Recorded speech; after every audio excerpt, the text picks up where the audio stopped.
I'm going to talk about one of my favorite albums of all time. It was released 31 years ago today by a band called U2, an Irish group of four men in 1991. Recorded the album at Hamza Studios in Berlin, Germany, with Brian Eno and the Lanois. This album was such a shock to the system after being used to Joshua Tree, Unforgettable Fire, all that stuff. I remember seeing the Fly video. The Fly was the first single, and a friend of mine was like, "Oh, they sold out." Oh, it sounded so like futuristic and weird when we heard it. We didn't know what to make of it. But then soon at our high school, they were playing it at lunch every day. We got used to it, and then like Mysterious Ways came out, and that was like wow. I started loving it. I started loving the album, man. It was like it took me a little while, and then like I got really really into it. I really loved the solo on Until the End of the World. Of course, the first track, Zoo Station, is just, I mean, it's such a great track. It's just so exciting, and it goes into the album so nicely. And a lot of times they were opening the tour, the Zoo TV.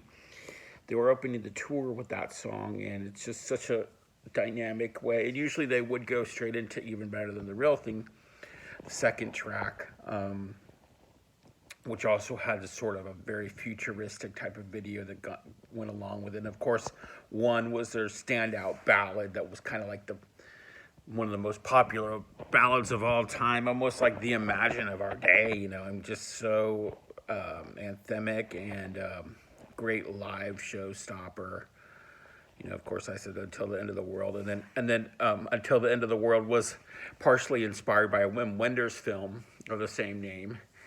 I believe he might have even but I think it was in that movie. And then Who's Gonna Ride Your Wild Horses, which I think had to do about Edge's wife being unfaithful. I think a lot of these songs were actually about that, about the Edge's affair.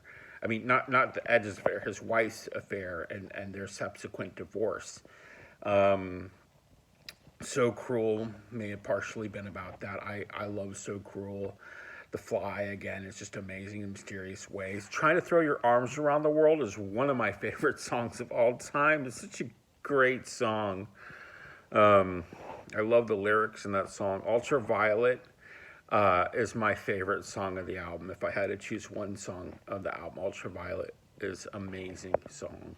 Such a great, upbeat, amazing, energetic song. And then there's Acrobat, which is Acrobat and Love Is Blindness are kind of like the two kind of depressing songs, kind of melancholy, and like they were kind of like the songs that I wasn't as into for a long time, but recently I actually got more into them, like woo, boo, boo, boo, boo, boo.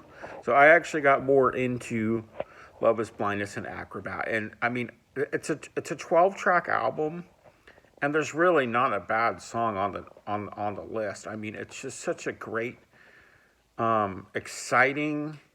The artwork on it's intense and just worldly and interesting, and just everything you want a band to be. And seeing the Zoo TV tour when I was 16 years old in 1992 was of course, the best concert I've been to up to that point. And, just a very exciting band for me at 16 years old, which was coincidentally the age that they started the band. I mean, there's a lot of coincidences. They started the band in 1976, year I was born, and then I was 16 when I saw them play live, which is the year they started. I don't know. I feel I feel a kinship with this band. I can't help it. So, yeah, Achtung Baby, great album all around. I highly recommend it.